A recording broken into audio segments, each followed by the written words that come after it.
Hey guys, मैं राधा सिंह अपने channel पर आपका वेलकम करती हूँ। और हमारी क्लास चल रही है इस समय सीडीपी की चल रही है, उसके नोट्स मैं आपके साथ अपने शेयर कर रही हूँ। और जो भी आपको समझ में ना आए तो आप कमेंट बॉक्स में कमेंट करके मुझसे आप पूछ सकते हैं।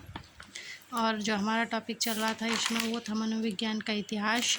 आज उसी के आगे का है मन का विज्ञान, उसी के टॉपिक पे है आगे मन का विज्ञान 17वीं शताब्दी के आसपास इटली के पंपोलोजी ने पहली बार मनोविज्ञान को मन का विज्ञान कहा और आत्मा से मन का विज्ञान बन गया।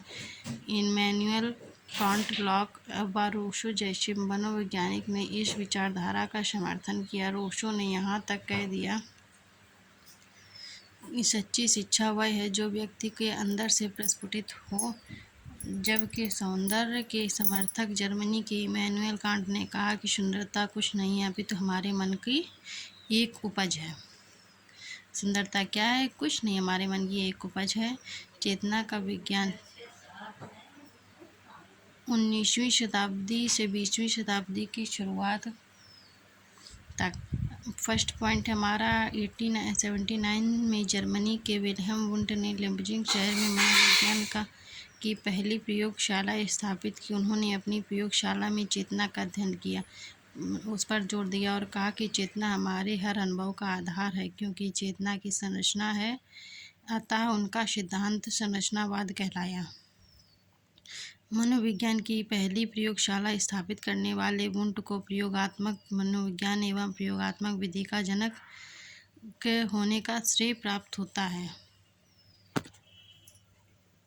वुंट के अनुसार चेतना के 3 अंग हैं: संवेदना, प्रत्यक्षीकरण, भाव एवं प्रतिमा। चूँकि चेतना दिखाई नहीं देती, इसलिए संरचनावादियों की विधि अत्यंत अंतर्दर्शन की विधि कहलाई है। व्यवहार का विज्ञान नेक्स्ट टॉपिक है हमारा व्यवहार का विज्ञान 12वीं शताब्दी से अब तक 1913 ईस्वी में जेपी वाटसन ने व्यवहारवाद की नींव अमेरिका के हॉकिंस विश्वविद्यालय में रखी थी। कहा कि चेतना दिखाई नहीं देती, इसका अध्ययन निरर्थक है। उन्होंने कहा कि मानव का बाहरी व्यवहार दिखाई पड़ता है, इसीलिए अब से मनोविज्ञान के बाहरी व्यवहार का अध्ययन करना। उनकी प्रसिद्ध पुस्तक द बिहेवियरिज्म में लिखा है। और जो है हमारा रॉबर्ट गैगने कहते हैं, कंडीशन ऑफ लर्निंग पुस्तक के लेखक हैं रॉबर्ट गैगने। और शिक्षण के 9 चरण इन्होंने दिए हैं। जो शिक्षण के 9 चरण हैं वो रॉबर्ट गैगने ने दिए हैं। श्रेणीबद्ध अधिगम के सिद्धांत, सोपान के सिद्धांत। गैगने एक जो है अमेरिकी मनोवैज्ञानिक थे।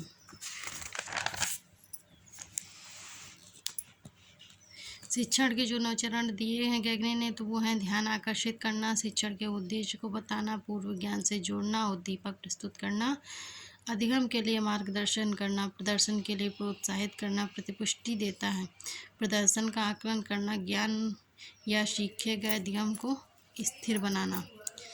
ये हमारे बहुत ही इम्पोर्टेंट हैं, आप इनको ध्यान से सुन लीजिए। और जो भी आप वर्क कर रही हों उसके साथ में आप इनको अपने फ़ोन में हेडफोन ना यूज़ करके उसको आप सुन सकती हैं आराम से, और वर्क भी अपना कर सकती हैं, और एक साथ आपके 2 वर्क भी हो सकते हैं।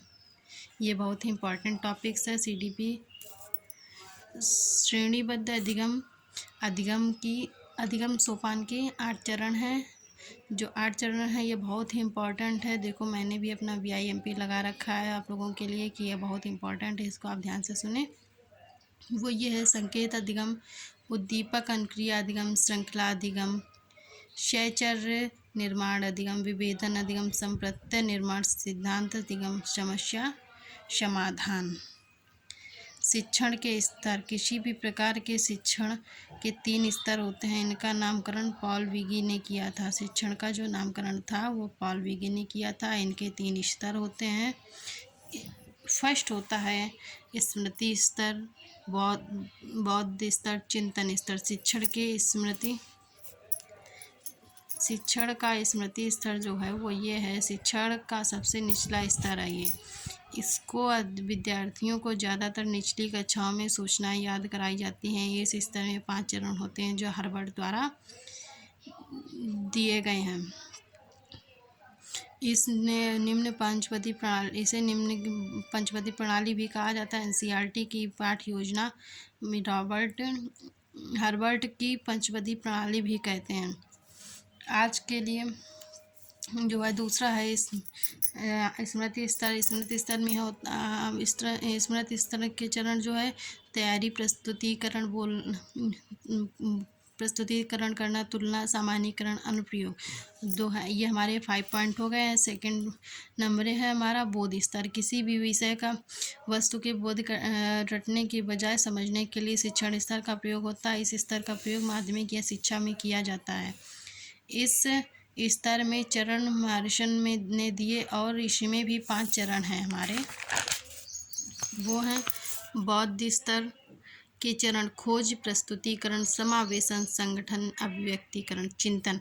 यह शिक्षण का सर्वोच्च स्तर है। यहाँ हमने सूचना का अर्थ समझने के साथ साथ समस्या समाधान पर ही चिंतन करना होता है। शिक्षण का यह स्तर मैरिश पी हंट ने दिया और इसे 4 चरण हैं। चिंतन